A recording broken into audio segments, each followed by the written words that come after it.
un vicaire du Christ sur terre. Le pape est aussi appelé à exercer une fonction diplomatique étatique. Je pense que l'Église a besoin d'un pacificateur pour que l'Esprit Saint descende sur les cardinaux et pour qu'il leur insuffle l'esprit de conseil et de discernement.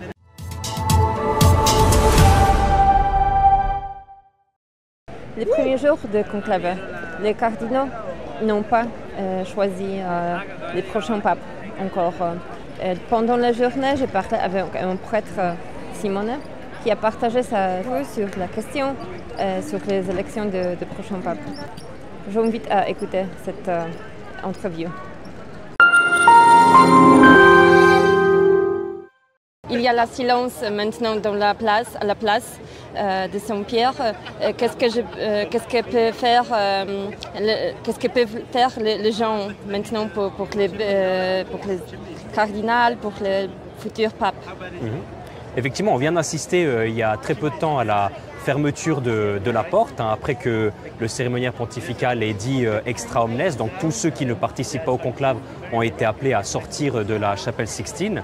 Et comme l'a dit ce matin lors de la messe qui a été célébrée par les cardinaux, une messe votive à l'Esprit Saint pour que l'Esprit Saint descende sur les cardinaux et pour qu'il leur insuffle l'esprit de conseil et de discernement, le cardinal qui présidait, le cardinal Ray, qui est le doyen du collège des cardinaux, disait que la seule attitude du chrétien en ce moment-là qui vaut la peine d'être vécue, c'est celle de la prière. Voilà, c'est une expérience de prière. D'ailleurs, le conclave, c'est une célébration en soi. C'est pas un événement politique, c'est pas un événement mondain, c'est une célébration. Ça se célèbre.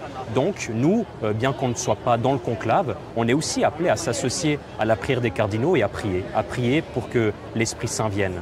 Mais aussi, le pape est un président d'État du Vatican. Oui. Donc, c'est une élection, même élection dans les États ou une chose différente? Pour nous catholiques, le conclave, c'est avant tout le choix que font les cardinaux pour un évêque de Rome, pour un pape, pour un pasteur. Voilà. Ce qu'on demande, c'est un pasteur pour l'Église catholique, un pasteur pour l'humanité, un vicaire du Christ sur terre.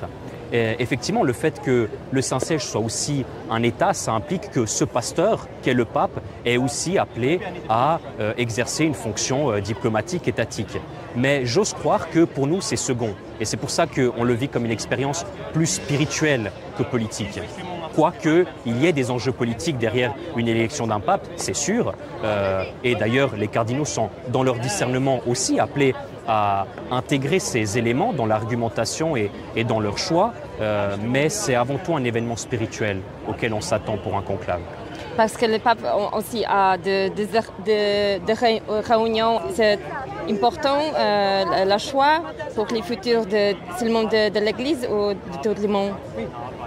Comme l'a dit le cardinal Ray de nouveau ce matin à la messe pour l'élection du pape, avant l'élection du pape, on attend des cardinaux qu'ils choisissent un pasteur pour l'Église et pour le monde. Je trouve que c'est intéressant. On n'est pas dans une autoréférentialité où c'est que l'Église catholique qui est concernée par ce choix, mais c'est le monde entier. Et effectivement, la figure du pape qui doit être choisie, pour lequel les cardinaux doivent se prononcer, c'est aussi une figure qui doit correspondre à ce que le monde attend d'une certaine manière. Donc quelqu'un qui sache, dans les circonstances actuelles, politiques, être un facteur de paix et de réconciliation, puisque c'est ça que le monde attend. Est-ce que les cardinaux voulaient la continuation de pape français ou un autre chemin? J'avoue que je n'ai aucune idée sur quelles sont les intentions des cardinaux. On entend dans les médias un peu de tout sur les orientations qui sont celles de certains.